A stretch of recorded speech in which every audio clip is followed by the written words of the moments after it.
시간 우리 다 같이 기도하며 주님 앞에 예배하겠습니다. 아버지 하나님, 주님의 그 영화로우신 이름을 찬양하기 원합니다. 우리 인생을 걸고 따르기를 원합니다. 아주 작은 일부터 큰 일에 이르기까지 모두 다 하나님 앞에서 그 은혜로우신 베풀어 주신 기회 앞에서 저희들의 하루하루가 지나가고 있음을 생각합니다. 더욱 신실하기를, 더욱 진실하기를 원하오며 주님과 동행하며 주님께서 일하시는 그곳에서 주님께서 일하시는 그 방식, 그 방향대로 함께 따라가기를 소원합니다. 우리의 생각과 마음과 그 기도와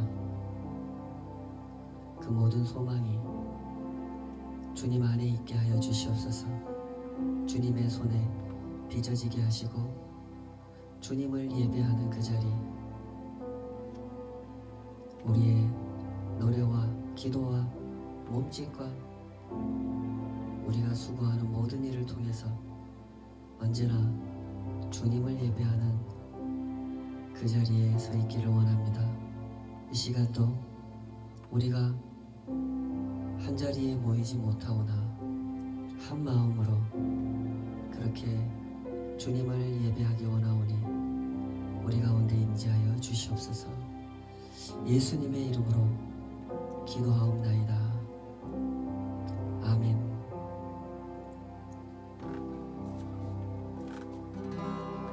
내 영혼아 여호와를 송축하라. 내 영혼아 주룩하신 주 이름 찬양. 내 맘과 정성 다해 주 찬양해. 송축하라 내 영혼아, 송축하라 내 영혼아, 송축하라 내 영혼아, 송축하라 내 영혼아, 송축하라 내 영혼아. 내 맘과 정성 다해 찬양해. 내 영혼아 여호와를 송축하라. 내 영혼아 거룩하신 주 이름 찬양. 내 맘과 정성 다해 주 찬양해. 송축하라 내 영혼아, 송축하라 내 영혼아, 송축하라 내 영혼아, 송축하라 내 영혼아, 송축하라 내 영혼아. 내 맘과 정성 다해 찬양해. 송축하라, 송축하라 내 영혼아, 송축하라 내 영혼아, 송축하라 내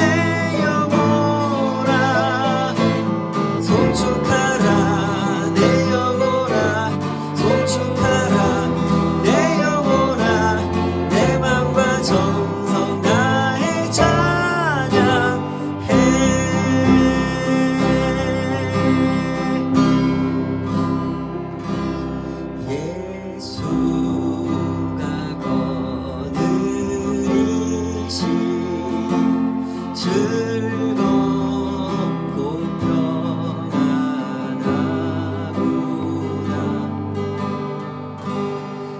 주야의 자고 깨는 것 예수가 거느리시네. 주날 항상 돌보시고 날 친히 거느리시네.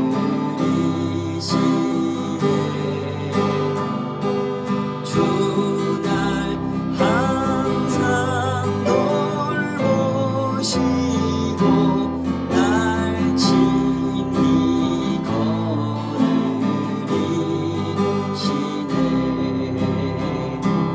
때때로 괴로움 당하면 때때로 기쁨 누리네.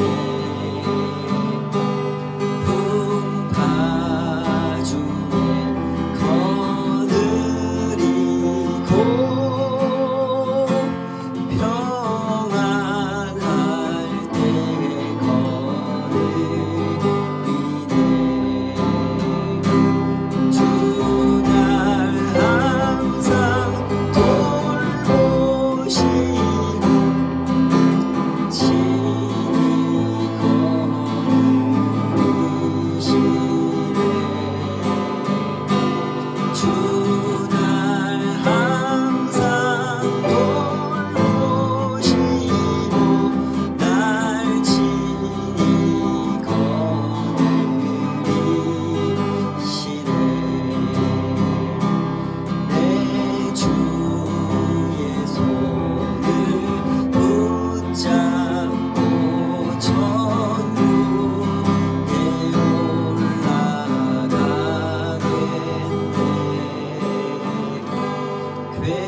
괴로우나 즐거우나 예수가 거느리시네.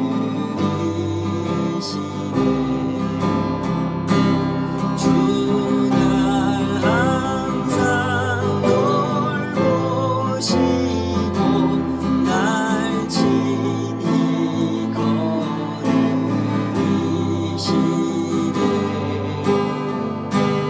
주날 항상 돌보시고 날 친히 거느리시네.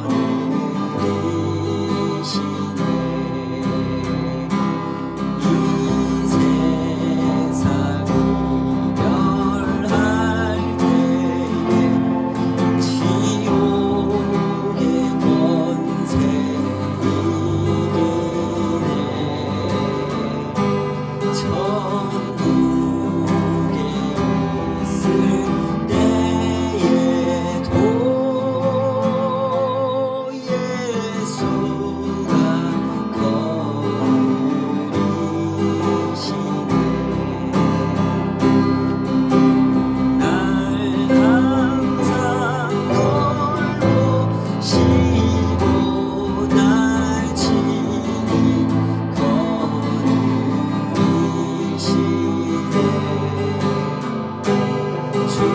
주날 항상 돌보시고 날 친히 거느리시네. 주날 항상 돌보시고 날 친히 거느리시네.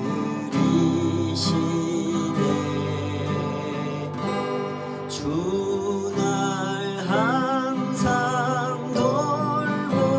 돌보시고 날 친히 거느리시네.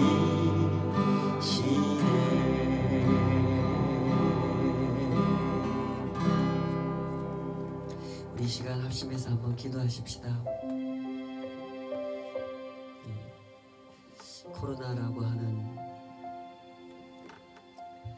참 생각지 못한 상황을 겪어가면서 우리는 다시 한번 중요한 사실을 확인하게 됩니다. 좋은 시절에도 나쁜 시절에도 주님께서 다스리시는 것을 우리는 보았습니다. 우리가 신실할 때든 신실하지 않을 때든 우리가 열심을 낼 때든지 게으름을 피울 때든지 언제나 주님께서 일하시고 주님께서 다스리십니다. 때문에 우리에게 항상 중요한 고백은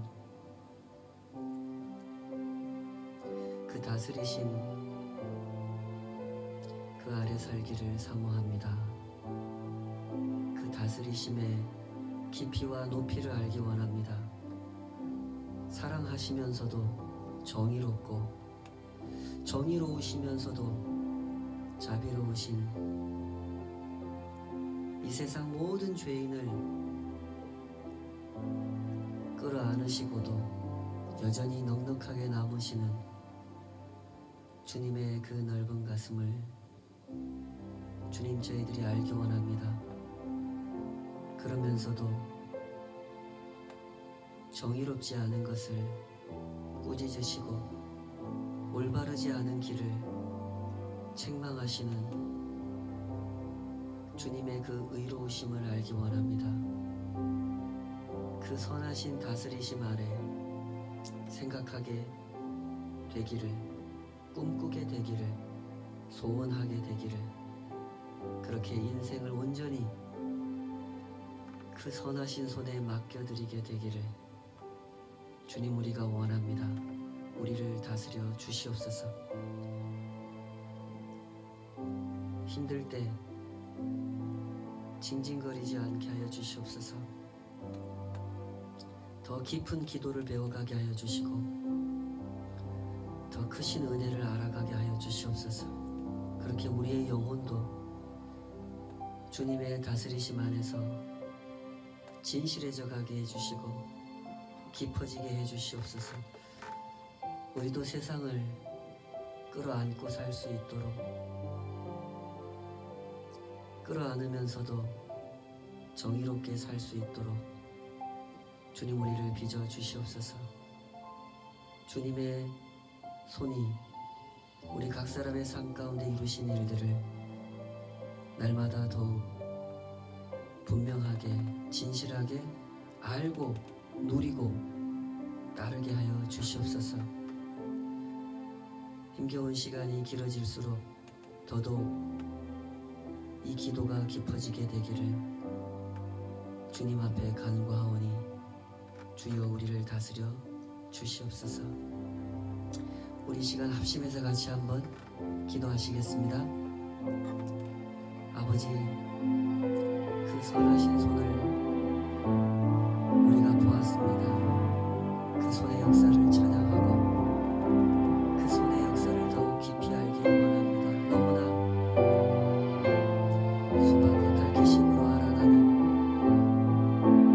그저 내 건강, 내 하는 일, 내 가족, 내 자식에 매여서 하나님께서 온 세상 가운데서 하시는 일, 그 일을 보지 못하는 그 어리석음이 우리 눈에서 벗겨지기를 소원합니다. 우리의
신실하심을 알아가는 기쁨, 그 영광을 우리 모두가 날마다 더 깊이 알아가게 하여 주시옵소서.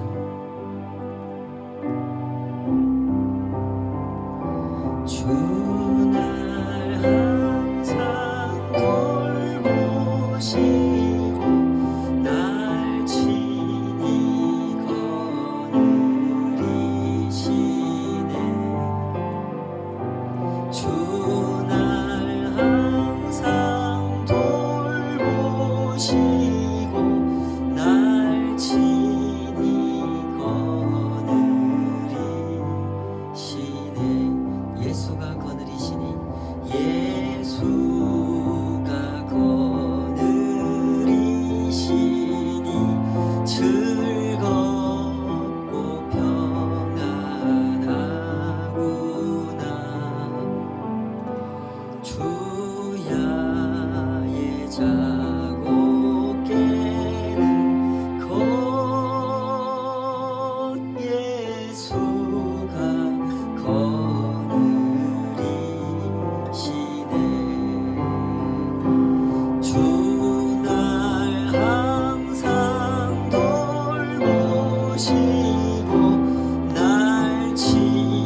없이 살 수 없네.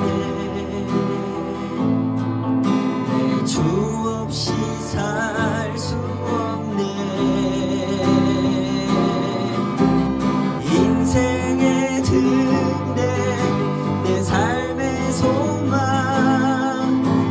주 없이 살 수 없네. 좋으신 아버지 좋으신 아버지 진실하신 친구 주 없이 살 수 없네. 내 소망 내 위로 내 영광 내 기쁨 주 없이 살 수 없네. 내 주 없이 살 수 없네. 내 주 없이 살 수 없네. 내 인생의 등대 내 삶의 소망 내 주 없이 살 수 없네. 내 주 없이 내 주 없이 살 수 없네. 주 없이 살 수 없네. 내 인생의 등대 내 삶의 소망 내 주 없이 살 수 없네. 내 인생의 등대 내 삶의 소망 주 없이 살 수 없네.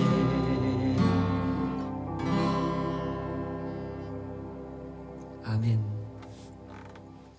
이 시간에는 우리 다 같이 주님 앞에 드린 예물을 위해서 기도하겠습니다. 아버지 하나님, 주님의 크신 사랑을 감사합니다. 분주하고 때로는 어떻게 흘러가는지 모르게 지나가는 시간들 속에서도 주님께서 일하시고 주님께서 돌보아 주셨음을 주님 저희들이 고백합니다.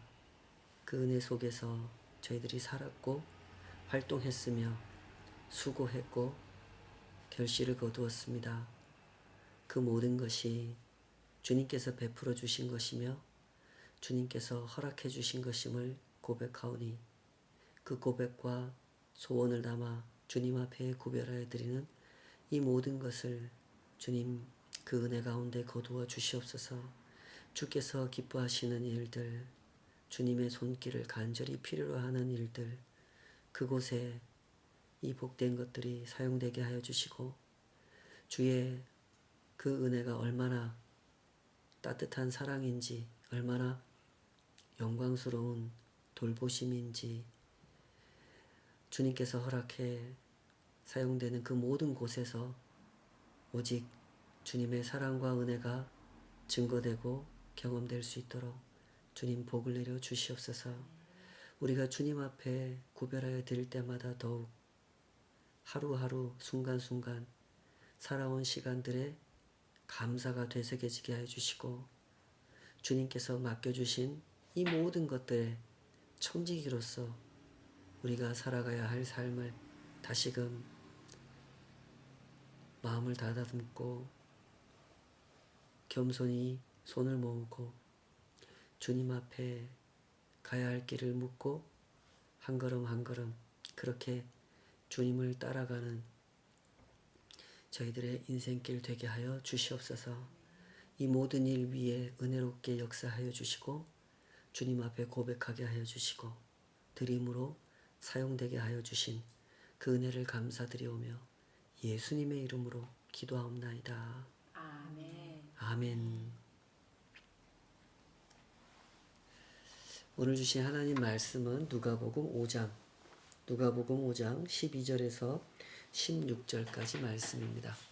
누가복음 5장 12절에서 16절까지 말씀 우리 다 같이 한 목소리로 같이 읽고 함께 하나님 말씀 헤아려 보도록 하겠습니다. 누가복음 누가복음 5장입니다. 5장 12절에서 16절. 함께 읽겠습니다. 시작. 예수께서 한 동네에 계실 때에 온 몸에 나병 들린 사람이 있어 예수를 보고 엎드려 구하여 이르되 주여 원하시면 나를 깨끗하게 하실 수 있나이다 하니 예수께서 손을 내밀어 그에게 대시며 이르시되 내가 원하노니 깨끗함을 받으라 하신대 나병이 곧 떠나니라. 예수께서 그를 경고하시되 아무에게도 이르지 말고 가서 제사장에게 내 몸을 보이고 또 내가 깨끗하게 됨으로 인하여 모세가 명한 대로 예물을 드려 그들에게 입증하라 하셨더니 예수의 소문이 더욱 퍼짐에 수많은 무리가 말씀도 듣고 자기 병도 고침을 받고자 하여 모여오되 예수는 물러가사 한적한 곳에서 기도하시니라. 아멘. 오늘 주신 말씀으로 주여 원하시면 이런 제목으로 하나님 말씀 증거하도록 하겠습니다. 신앙의 길을 간다고 하는 것은 하나님과 사귀는 길을 간다. 내지는 하나님과 관계를 맺고 살아간다는 뜻입니다. 그래서 우리에게 중요한 것은 하나님의 말씀을 잘 듣는 일입니다. 하나님 말씀을 잘 듣는 일이 왜 중요하겠습니까? 누군가와 관계를 맺으려면 가장 기본이 되는 것, 그것은 소통이기 때문에 그렇죠. 나도 그분께 내 이야기를 잘 말씀드리고 그분이 하시는 말씀도 잘 알아듣는 것. 소통은 관계의 핵심 요소인 것이죠.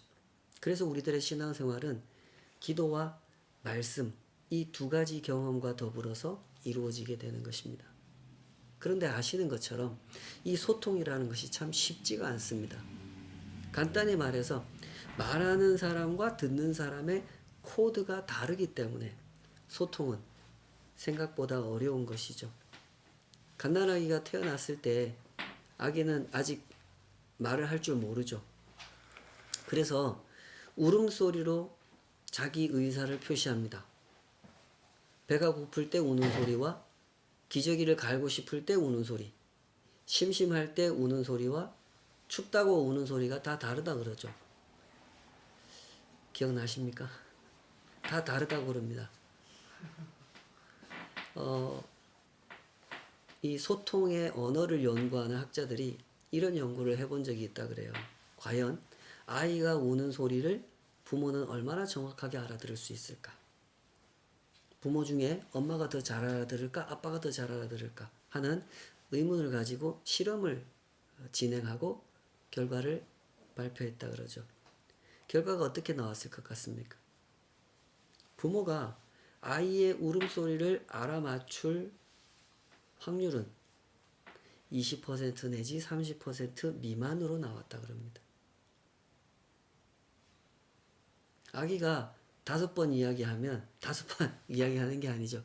5번 울면 그때 왜 우는지를 알아맞추는 횟수는 1번 정도밖에 안 된다는 겁니다. 나머지 4번은 못 알아듣는 거예요. 그리고 엄마와 아빠 중에 누가 더 잘 알아들을까요? 둘 다 별 차이가 없다고 합니다. 둘 다 아이의 울음소리를 알아맞히는 성공률이 비슷하게 낮은 것으로 나왔다는 것이죠. 소통이라는 것은 어렵습니다. 말하는 사람과 듣는 사람, 표현하는 사람과 그 표현을 읽어내는 사람의 코드가 다르기 때문입니다. 영어 단어 이 코드라고 하는 말은 아주 다양한 분야에서 사용을 되는 그런 단어죠. 어떤 집단에서 사용할 때는 규약, 규칙이라는 의미로 사용하기도 하고 정보 처리를 하는 분야, 컴퓨터 용어로 사용할 때는 기호체계, 암호 이런 의미로 사용하기도 하고 물건에 사용을 할 때는 식별번호라는 의미로 사용하기도 합니다. 식별번호를 왜 상품마다 붙어있는 길쭉한 막대기 모양의 코드 있죠. 길쭉한 막대기 모양으로 생겼다 그래가지고 그걸 바코드라고 하죠. 바코드. 이 코드라고 하는 것은 아주 중요한 소통의 기호 체계인 것입니다. 그런데 어떻습니까? 이 코드, 소통의 기호 체계, 소통의 언어라고 하는 것이 사람마다 다르다는 겁니다. 남자와 여자가 다르고 나이 많은 사람과 젊은 사람이 다릅니다. 백인과 흑인이 다르고 부자와 가난한 자가 다릅니다. 이렇게 서로 다른 입장에서 살아가는 사람들만 다를까요? 꼭 그렇지도 않습니다. 남자와 남자가 소통할 때도 다른 경우가 아주 많고요. 여자와 여자가 소통할 때도 그렇습니다. 조심스럽게 관찰해 보면 사람마다 각각 고유의 언어 체계를 가지고 있다는 것이죠. 그래서 소통이 어려운 겁니다. 거기에 사람이 10명이 모여 있으면 10명이 다 각각 자기만의 언어를 가지고 있다는 거예요. 자기만의 코드를 가지고 있다는 겁니다. 그래서 소통을 잘 한다는 것은 쉽지 않은 것입니다. 남녀관계의 예를 생각해 볼 수 있을 것 같습니다. 남녀가 만나서 서로 호감을 느끼고 연애를 시작하면 그걸 우리말로 뭐라 그럽니까? 눈에 콩깍지가 씌었다 그러죠. 이 시기에는 서로의 단점이 보이지 않습니다. 소통도 너무너무 잘 돼요. 왜 잘 됩니까? 서로를 좋아하는 마음에 서로가 듣고 싶은 말만 골라서 하기 때문에 그렇습니다. 그러다가 두 사람의 사랑이 깊어져 결혼을 하게 되면 어떻게 됩니까? 이제 콩깍지가 벗겨지고 소통이 안 되기 시작합니다. 이 여자가 내가 알던 그 여자가 맞는가? 하는 생각이 들죠. 그래서 대화를 합니다. 우리 얘기 좀 해. 그리고 도대체 당신 왜 그러는 거야? 너는 왜 그러는 거야? 하고 대화를 나눠보면 대화가 잘 안 됩니다. 대화는 곧 싸움이 되고 말죠. 소통을 해보려다가 소통의 단절을 경험하게 됩니다. 왜 이런 일이 생깁니까? 소통이란 쉬운 것이 아님을 생각하지 않기 때문에 그런 것이죠. 참 많은 사람들이 소통을 쉬운 것이라고 생각하는 어려움에 빠져 있습니다. 왜 내가 하는 말을 못 알아듣지? 저 사람은 왜 말을 저렇게 알아듣지? 이런 결론을 너무 빨리 내리죠. 소통은 어려운 것인데 소통은 쉬운 것이라고 생각하기 때문에 대충 듣고 대충 말하고 신중하게 말하지 않고 신중하게 듣지 않는 겁니다. 심지어 듣고 싶은 대로 듣고 말하고 싶은 대로 말해버립니다. 그러다 보니까 소통은 더더욱 어려워지는 것이죠. 그런 점에서 볼 때 오늘 본문의 이 나병 환자는요, 예수님과 소통을 참 잘하는 사람이라는 것을 우리는 발견하게 됩니다. 이 사람 보십시오. 이 사람은 나병 환자입니다. 12절에 보면 이 사람은 온 몸에 나병이 들린 사람이다. 이렇게 표현을 해놨죠. 그 시대에는 고치기 힘든 피부병을 전부 다 나병이라 그랬거든요. 우리말로 번역할 때 나병이라고 한 것인데요. 그 헬라어 성경에 보면 레프라라는 단어를 사용합니다. 그 당시에 고치기 힘든 피부병, 이걸 통칭해서 레프라라고 했는데, 레프라라고 하는 말을 우리말로 직역을 하면 더럽다는 뜻입니다. 더러운 병, 이런 의미인 거죠. 그 당시 사람들이 이런 피부병 환자들을 어떻게 생각했는지를 알 수 있는 그런 단어죠. 어쨌든 그 당시에 이런 피부 질환은 불치의 병이었고 전염을 시킨다고 생각했습니다.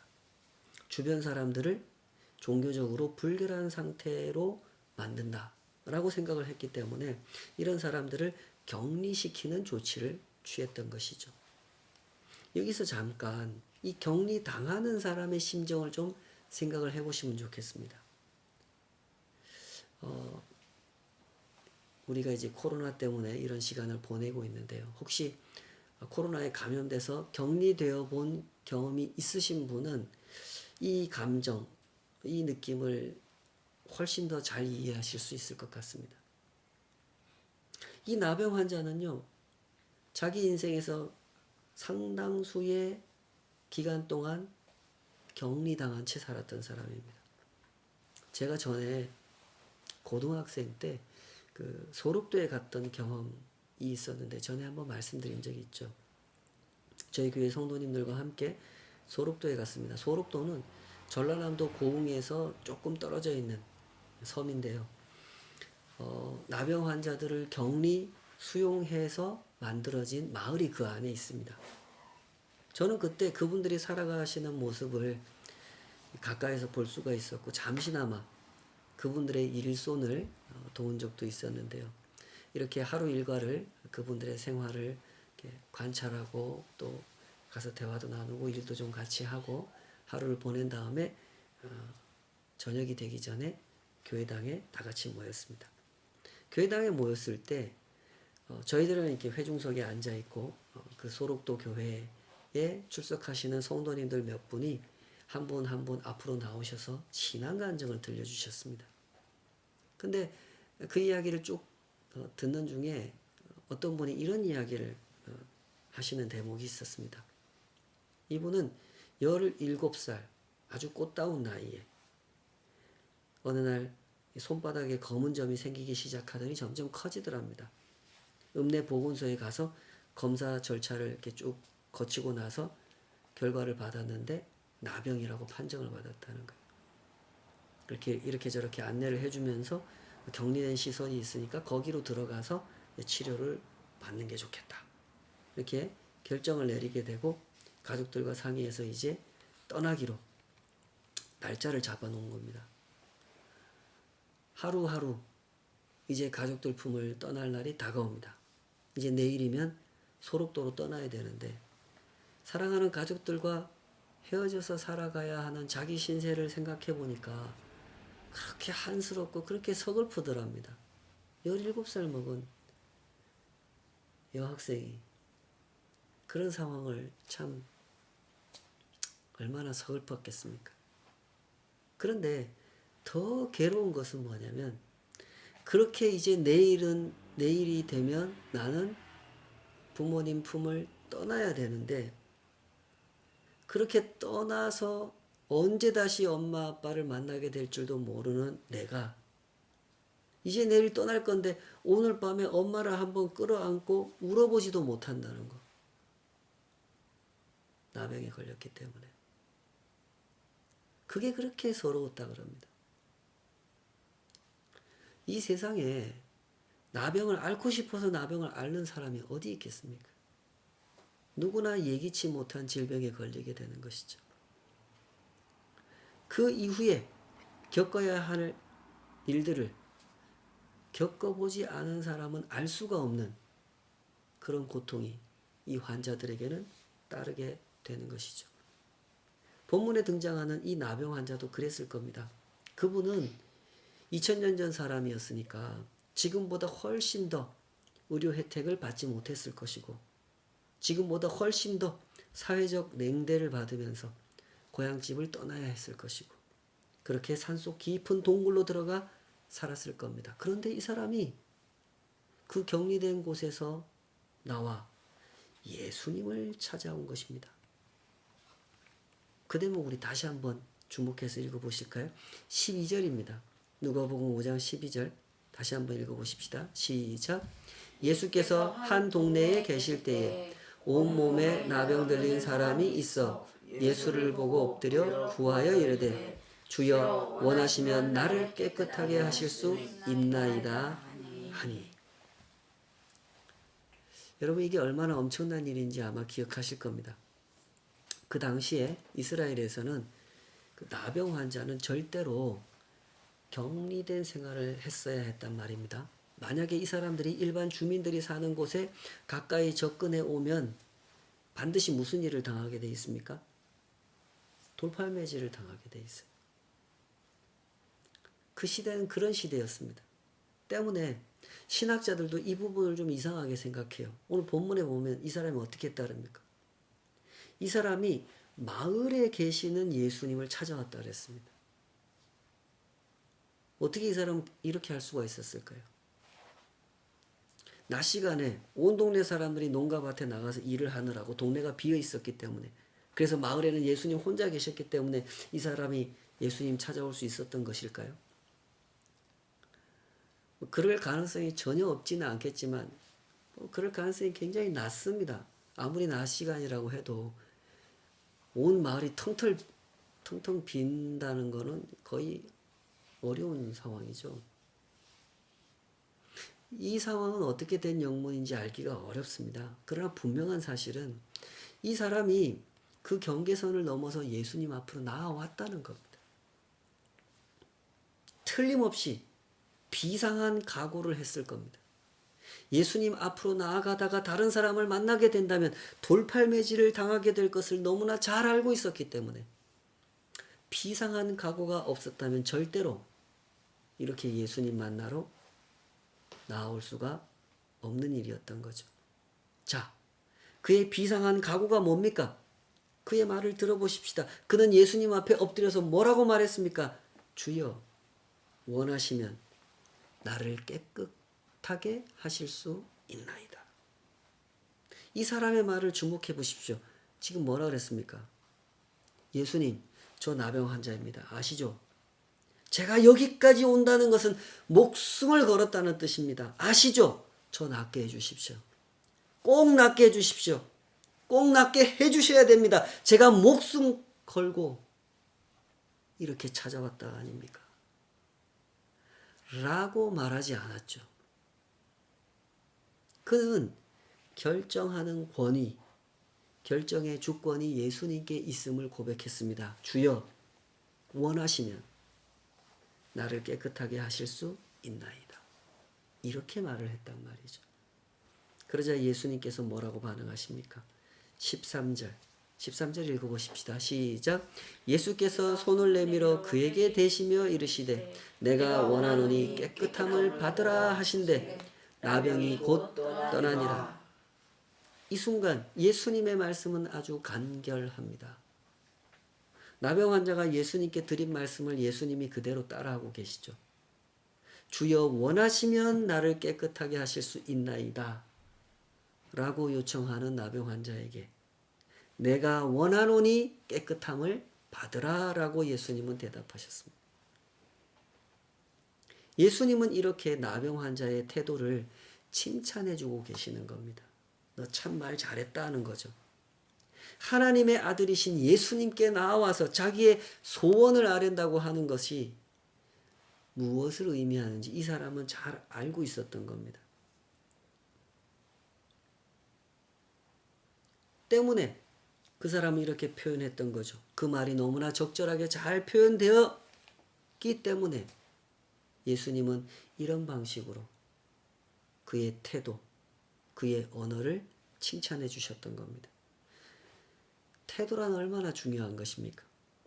온 몸에 나병 들린 사람이 그동안 얼마나 서럽고 고통스러운 시간을 살아왔겠습니까? 그러나 지금 그는 자기를 중심에 두고 있지 않습니다. 하나님의 아들 예수님 앞으로 나와왔기 때문이란 말이죠.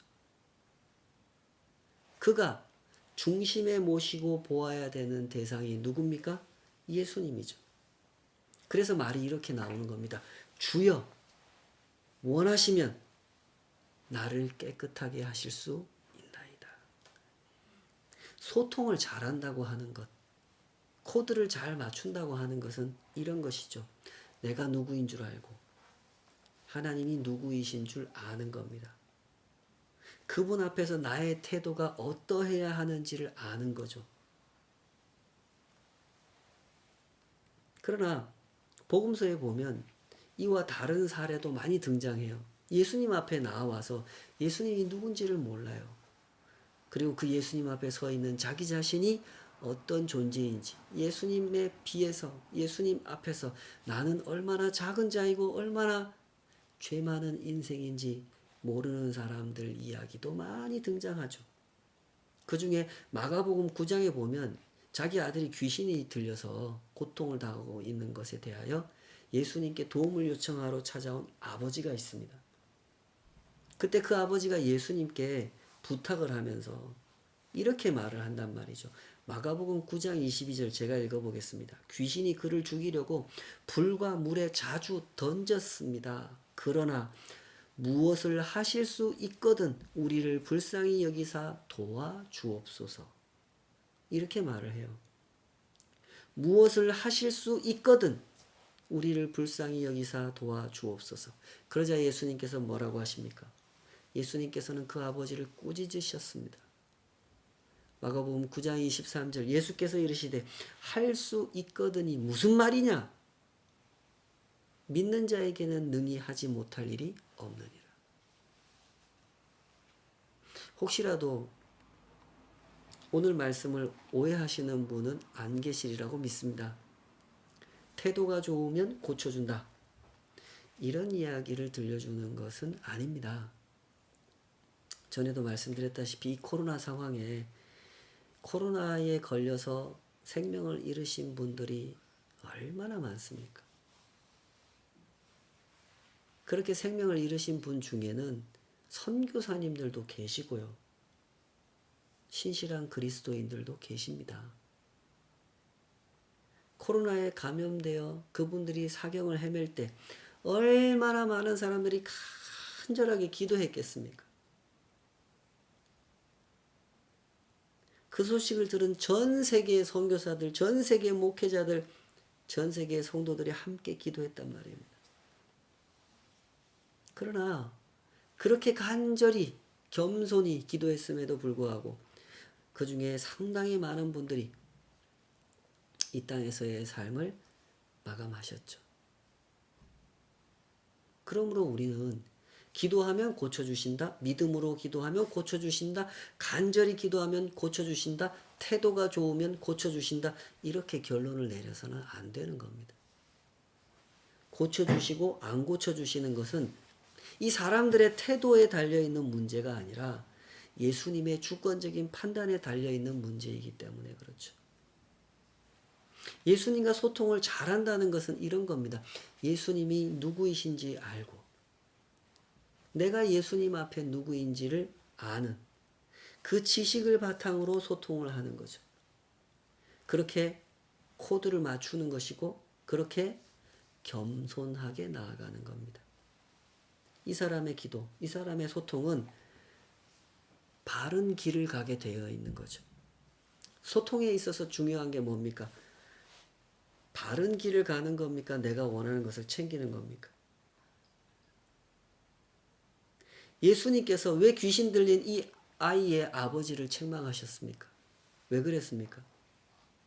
그가 소통의 바른 길, 신앙의 바른 길을 가지 않고 있음을 보셨기 때문이죠. 이 아버지는 예수님이 누군지 잘 몰랐습니다. 예수님 앞에 서 있는 자기 자신이 누군지 잘 몰랐습니다. 그러니까 뭐라고 얘기한 겁니까? 하실 수 있거든. 우리를 좀 도와주십시오. 라고 말했던 거죠. 누가복음은 이렇게 신앙의 길에 대해서 가르쳐주고 계십니다. 예수님께 하나님의 권위가 있다는 것을 계속해서 강조해주고 있죠. 특히 오늘 본문 전후에서 계속 이런 강조점을 보여줍니다. 지난주 본문 5장 1절에서 11절 베드로가 회심하는 그 장면 있지 않습니까? 거기서는 뭘 보여줬습니까? 예수님께 죄를 깨닫게 하시는 권위가 있음을 보여줬죠. 베드로가 예수님의 명령을 따라 물고기를 많이 잡고 나서 뭐라 그랬습니까? 무릎을 꿇고 고백했죠. 주여 나를 떠나소서. 나는 죄인이로소이다. 예수님께는 죄를 깨닫게 하시는 권위가 있다는 걸 보여줬습니다. 오늘 본문 12절에서 16절에 보면 이 예수님께는 병을 고치시는 권위, 고침받은 그 사람의 삶을 회복시켜 주시는 권위가 있음을 보여주고 있죠. 그리고 그 다음 이어지는 17절에서 26절 본문에서는 우리 예수님께 죄를 사하시는 권위가 있음을 보여줍니다.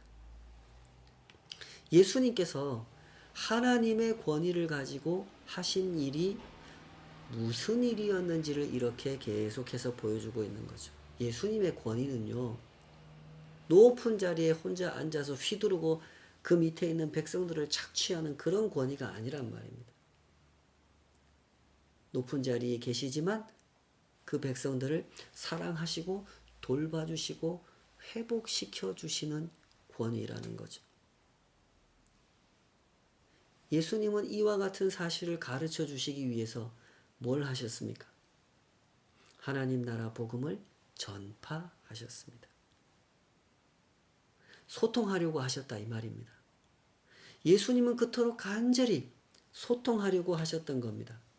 보시는 것처럼 예수님께는 귀신을 쫓아내는 권위도 있었고 병을 고치는 권위도 있었고 이 세상 모든 것을 예수님의 뜻대로 다스리는 권위가 예수님한테 있었단 말입니다. 그런데 그 권위로 그 능력으로 예수님께서 사람들을 끌어모으려고 하셨다면 사람들을 모아서 그들을 착취하고 이용하려고 하셨다면 왜 못하셨겠습니까? 충분히 하실 수 있었죠. 그런데 예수님 그렇게 하지 않으셨습니다. 오히려 예수님을 찾아오는 사람들을 피해 다니셨습니다. 왜 그렇게 하셨습니까? 하나님의 나라는 이 세상 나라와 다른 나라이기 때문에 그랬던 것이죠. 이 세상의 나라는 자꾸만 갈라놓는 나라입니다. 이 세상의 나라는 분열시키는 나라예요. 건강한 사람과 아픈 사람을 갈라놓고 병 고침을 받은 사람과 받지 못한 사람을 갈라놓습니다. 이 세상 나라는 키 큰 사람과 키 작은 사람을 갈라놓습니다. 남자와 여자를 갈라놓고 흑인과 백인을 갈라놓고 이 세상 나라는 분열시키고 싸우는 나라지만 예수님께서 다스리시는 나라, 하나님의 나라, 천국은 갈라진 사람들을 다시 모으는 나라고 그들을 모아서 평화를 누리게 하는 나라입니다.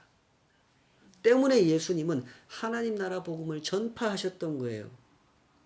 대단한 이적을 보여주고 그 이적을 미끼로 사람들의 영혼을 무감각하게 만들어서 한꺼번에 확 사로잡아서 끌고 가는 방식으로 이 사람들을 대하신 것이 아니라 지극히 인격적인 방식으로 소통을 하셨단 말입니다. 오늘 본문에도 예수님의 그 열정, 이 소통의 열정이 나타나고 있죠. 예수님은 나병 환자를 고치면서 일부러 손을 내밀어 그를 만지셨습니다. 5장 13절 예수께서 손을 내밀어 그에게 대시며 이르시되 내가 원하는 이 깨끗함을 받으라고 하셨단 말이죠. 온몸에 나병이 들린 이 사람의 입장에서 생각을 해보십시오. 누군가 나를 만져준 적이 언제였을까요? 이렇게 따뜻한 눈빛으로 나를 바라봐 준 적이 언제였을까요?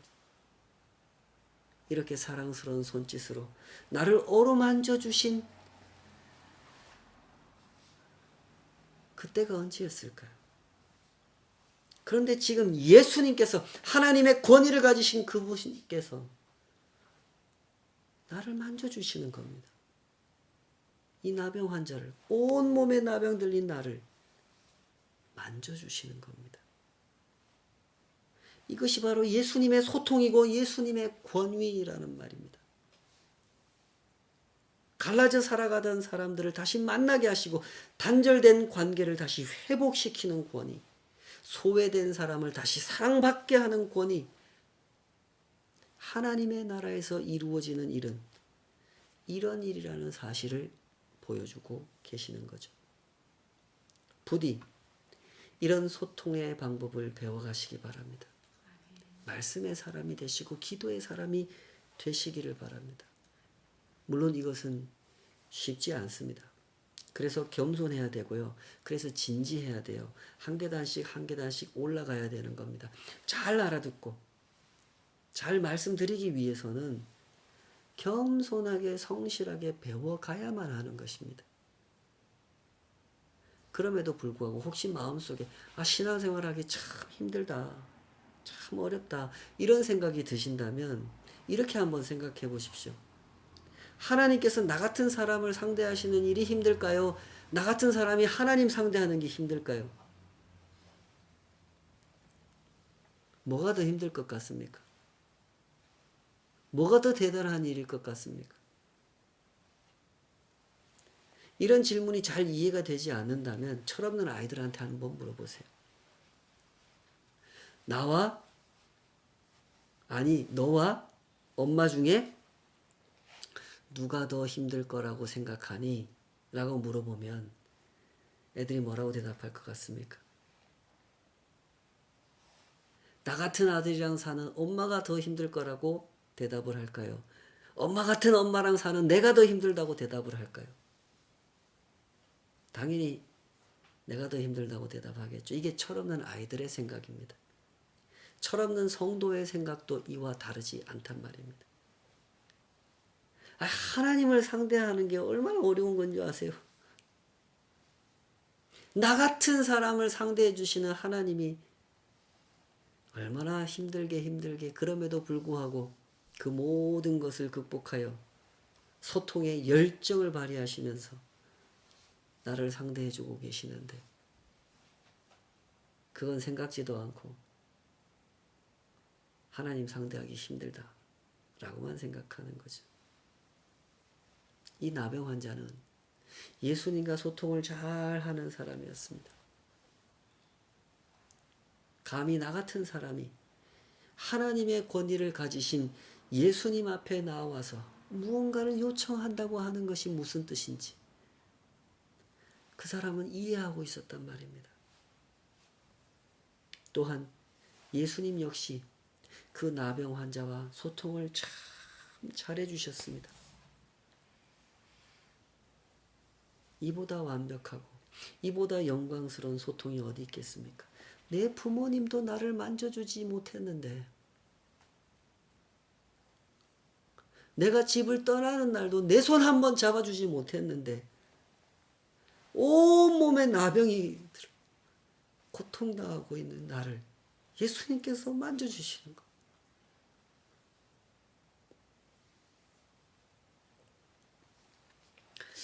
부디 이 사실을 명심하시기 바랍니다. 우리가 하나님께 맞추려고 대단히 노력하면서 사는 것 같지만 하나님께서 우리에게 맞춰주시는 것에 비할 바가 못됩니다. 하나님이신 그분이 이 나병 환자의 아픔을 헤아려 주시는 것을 보십시오. 그 육신의 아픔뿐만 아니라 그 영혼의 아픔까지 만져주시는 분이 우리 예수님이십니다. 그 예수님께서 십자가를 지셨죠. 우리도 다 알지 못하는 죄, 우리도 다 인정 못하는 죄, 내가 지은 죄를 나 스스로 덮어버리고 싶어 했던 그 죄를 예수님께서 온 몸으로 끌어안으셨습니다. 그렇게 하나님의 용서를 베풀어 주셨고 그렇게 우리와 하나님의 관계를 회복시켜 주신 것입니다. 이토록 아름다운 소통을 맛보시기 바랍니다. 그 안에서 우리는 날마다 회복되어지고 날마다 새로워질 겁니다. 기도하시겠습니다. 아버지 하나님, 저희들의 눈을 열어주시고 귀를 열어주시고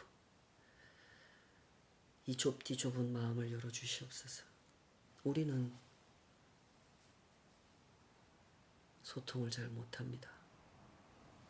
주님과 코드를 맞춰야 되는데 자꾸만 주님을 나한테 맞추려고 합니다. 그러다 보니 대화는 점점 더 어려워지고 하나님과 나의 관계가 얼마나 엄청난 은혜 위에 서 있는지도 우리는 너무나 자주 망각하게 됩니다. 주여, 우리를 불쌍히 여겨 주시옵소서. 우리 눈을 열어주셔서 진실을 보게 하여 주시옵소서.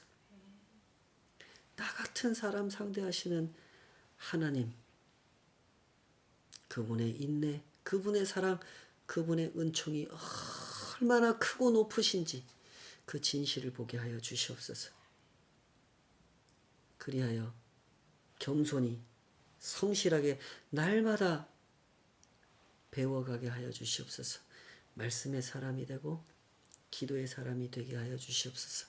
주님과 코드를 잘 맞춰서 말씀하시는 대로 듣고 주님께서 듣고자 하시는 대로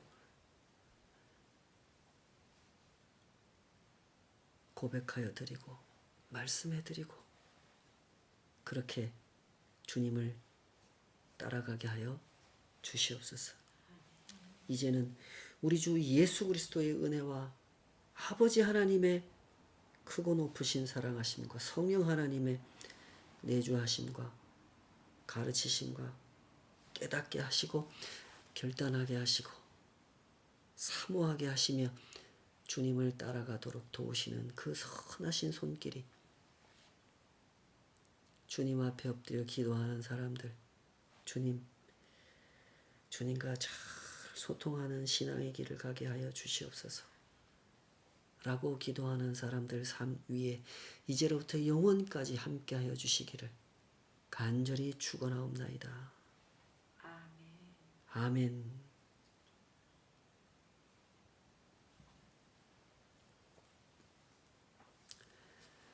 감사합니다. 우리 성도님들 한 주간도 주님과 은혜 가운데 소통하시고 말씀의 사람, 기도의 사람이 되어가는 은혜로운 순례길 신실하게 걸어가시기를 늘 응원하겠습니다. 감사합니다. 그리고 한 가지 소식을 알려드리겠습니다. 우리 밴드를 통해서 우리 네팔에 있는 지체들, 우리 선교사님들 또 성경 번역사무실에 있는 우리 형제님 이름을 여기서 언급하는 것이 좀 보안상의 문제가 있어서 밴드에서 보신 그 이름입니다.